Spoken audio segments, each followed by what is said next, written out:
Hey subscribers! Welcome back to another vlog. So I'm finally back on YouTube, back in the flesh. Oh my god. I know that I've been MIA for 3 weeks and I'm sorry about that because I've just been really busy for the whole month of August and hindi ako nakakagawa ng content for YouTube. Although sa TikTok, meron naman akong uploads like every day. So you guys should follow me there because I upload videos there every single day talaga sa TikTok. So yeah, but anyway, for today's video, I'm really excited to share this video to you guys because I finally found the secret recipe / the technique of saving while online shopping during the lockdown. The hashtag new normal. So if you guys want to know how the new normal works, then just keep on watching.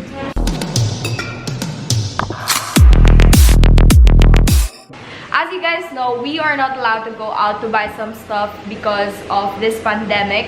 And I'm pretty sure that some stores or some malls are still closed. So wala talaga tayong ibang mapupuntahan except online shopping.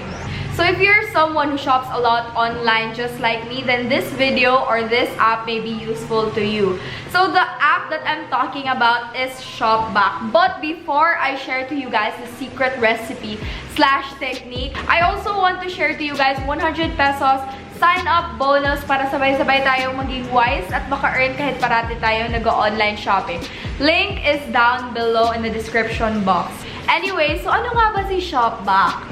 Like, parati natin nakikita si Shopback na app sa advertisements or sa feed natin, pero hindi natin alam kung ano ba talaga si Shopback. So, Shopback is all about saving money while shopping, booking, and ordering online. You can get cashbacks from stores like foodpanda, Shopee, ING, Citibank, and many more, etc, etc, etc. You can check it out. Link down below. Plus, Shopback allows you to get cash anytime, anywhere with the app. Wait lang, baka isipin nyo na rewards to, like reward card or something like that, mga points. But no. These are not points, but actual cash rewards for smart shoppers like you. Like us! Like us pala. Pero paano ba ito makukuha? Or paano ba ito ma-withdraw? Ano bang minimum amount para makuha mo yung cash mo sa Shopback? Well, you can withdraw this via GCash, bank transfer, or PayPal. But take note. Guys, this is not something like the app. This is not something like you can use to order online. Kailangan nyo pa siyang i-transfer sa bank nyo. Tapos, doon nyo na siya ma-withdraw. Then, you can go shopping ulit. And the minimum amount that you can withdraw from Shopback is 200 pesos. So, yun na nga. Para makakuha kayo ng instant 100 pesos, I will give you an exclusive link for 100 pesos sign-up bonus. So, meron na lang kayong 100 pesos left na kulang para ma-withdraw nyo na yung cash nyo sa Shopback. So, this is how it works. Don't worry, because I'll teach you guys step by step of the way, char lang. Because super dali lang talaga niya and gusto ko lang ma-share yung knowledge ko sa inyo, char. So, ilalagay ko yung screen record dito para makita nyo kung anong ginagawa ko sa cellphone ko. First, mag-download muna kayo ng Shopback.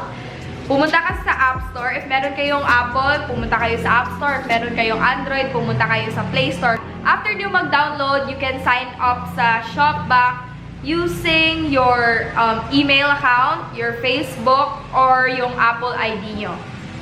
Then, for me, ginamit ko yung Apple ID ko na mag-sign up sa Cashback. I mean, sa Shopback. Okay. Anyways, so halimbawa, nagsha-shop or mag-online shopping kayo sa Shopee. So, yung gagawin mo is, buksan mo muna yung app mo, which is Shopback. Ayan. Open, sesame. And then, pumunta ka sa All Stores katabi ng home button niya. Yan, All Stores. Then, yung Shopee is up to 6% cashback.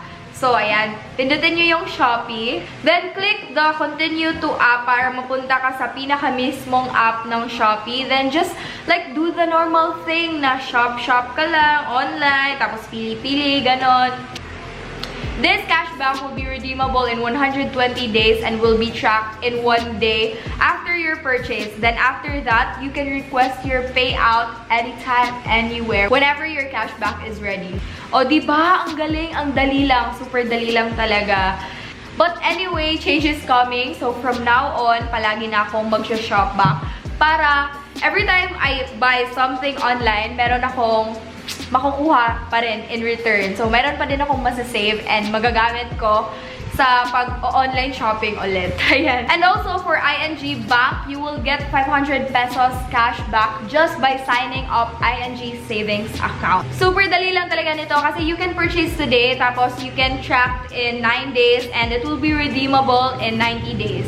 Pero yung promo nila is only up to August 30 for 500 pesos cashback sa ING savings account if magsa-sign up kayo. Also pala guys, unfortunately, yung IDs or yung document type na tinatanggap nila is 4 lang, which is driver's license, old Philippine passport, new passport, and unified multi-purpose ID.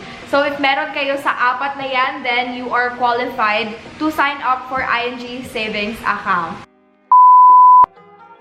Okay, so the biggest cashback on Shopback that they are offering is 1,500 cashback from Citibank. So if you apply for a credit card on Shopback and you get approved, they will give you 1,500 cashback. So my sister's credit card is Citibank, so I kind of know a little bit about it. And since we are always online shopping, then credit card is really helpful nowadays to avoid cashless transactions. So if you want to know more info about the cashback from Citibank, just click at the bottom left of the app. And yeah, so if you purchase today, it will be tracked in 12 days and redeemable in 90 days. So here, they are actually offering the basic Citibank credit cards. So it gives you a lot of good deals. And for the Shopback partnership, they are offering 3 kinds of credit cards. So the first card that we have here is Citi Cashback Mastercard, Simplicity Credit Card, and Citibank Rewards Credit Card. So what's also great about this is that when you apply Citibank Cashback Credit Card, you will get 5,000 pesos free SM gift pass. And for Citibank Simplicity Card, you will enjoy no annual fee every single year. And last but not the least is the Citibank Rewards Card or Rewards Credit Card. This card gives you a reward instead of a cashback. Oh, also, by the way, take note that cashback to be received is from Shopback and not Citibank and will be credited to your Shopback account and not your Citibank account. Ayan, so again, 1,500 pesos cashback will only be valid if you get approved for credit card applications. So to ensure your cashback is tracked, use only the promo codes featured on Shopback. And if ever there's gonna be some error or something like that, just click on Shopback again and just do the whole thing.